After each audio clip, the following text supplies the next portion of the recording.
தோழர்களே, தோழர் முன்னாடி பேசும்போது சொன்னாங்க, இங்க வந்திருக்கக்கூடிய ஆசிரியர்கள் அரசு ஊழியர்களால் இந்த போராட்டத்தை நடத்தப்படவில்லை.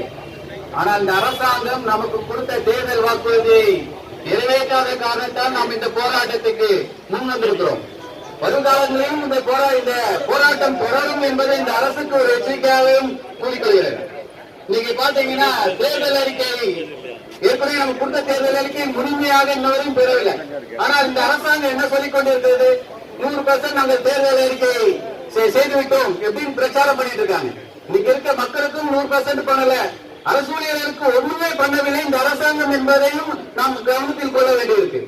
நீங்க இந்த ஏற்கனவே தேர்தல் அறிக்கை கூறிய வாக்குறுதி நிறைவேற்றாத பட்சத்தில் இப்பொழுது அடுத்தால நம்மளுடைய பார்லிமெண்ட் எலெக்ஷனுக்கான தேர்தல் அறிக்கையை ரெடி பண்ணதுக்கு குழுக்கள் போட்டிருக்காங்க. அது குறிப்பாக சொல்லணும்னா நம்ம கடந்த காலத்தில் நம்மளுடைய போராட்டங்களை நேரடியாக வந்து நம்மளுடைய இந்த தொகுதியினுடைய இந்திய எம்பியாக இருக்கக்கூடிய கனிமொழி அவர்களும் நம்மளுடைய அரங்கத்துக்கு வந்து நாங்கள் ஆட்சிக்கு வந்தால் உங்களுடைய கோரிக்கையை நிறைவேற்றுவோம் என்று இப்பொழுது இந்த தேர்தல் குழு அறிக்கையில் இருக்கக்கூடிய தோழர் அவர்களுக்கு சொல்லியிருக்காங்க.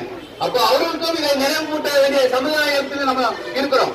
அப்போ வரக்கூடிய காலங்களில் நம் கடந்த காலத்த போராட்டம் 84, 88, 2003, 2016, 2019 இப்படி கூறிக்கொண்டே இருக்கிறதை விட நாம் அடுத்த கட்ட போராட்டத்தை வெகுவாக பேச வேண்டும். அந்த அளவுக்கு நம்மளுடைய ஒற்றுமை அதிகமாக இருக்க வேண்டும். இன்னைக்கு நம்ம மாவட்டத்தில் இருக்கக்கூடிய அரசு ஆசிரியர்கள் இன்னைக்கு அதிகமான எண்ணிக்கையில் வந்திருக்கீங்க, உண்மையுமே பாராட்டுக்கள். இதே போல் வரக்கூடிய தொடர்ச்சியான போராட்டங்கள் இன்னும் இருக்கின்றது. நம்மளுடைய 26 பிப்ரவரி காலைவரட்ட வேலை நிறுத்தம் கண்டிப்பாக நம்ம அலுவலகத்திலும் ஆசிரியர் பணியிடங்களிலும் அதிகமான எண்ணிக்கையில் வேலை தருவாங்க. இப்பவே பிளான் பண்ணிடுவாங்க இவங்களுக்கு என்னென்ன வேலை கொடுக்கணும். இன்னைக்கு நம்ம போராட்டத்தை அனௌன்ஸ் பண்ணிருக்கிறோம்.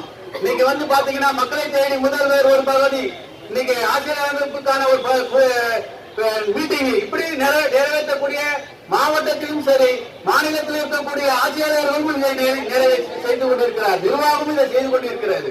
வரக்கூடிய காலங்களில் நமக்கு கடுமையான காலங்கள்.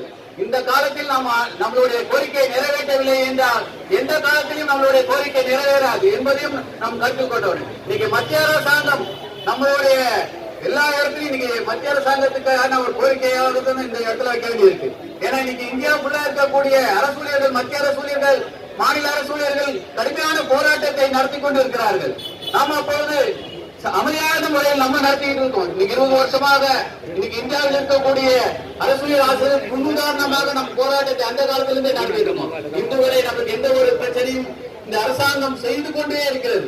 ஆனால் நாம் வரக்கூடிய காலங்களில் நாம் ஒற்றுமையாக போராட்டத்தை நடத்தி செல்ல வேண்டும் என்பது குறித்து வந்திருக்க அனைத்து தோழர்களுக்கும், எனக்கு பேச வாய்ப்பு கொடுத்த அனைத்து தோழர்களுக்கும் தமிழ்நாடு அரசு ஊழியர் சங்கம் தூத்துக்குடி மாவட்டத்தின் சார்பாக நான் வீரம் செறிந்த நன்றிகளை தெரிவித்து நன்றி வணக்கம் தோழர்.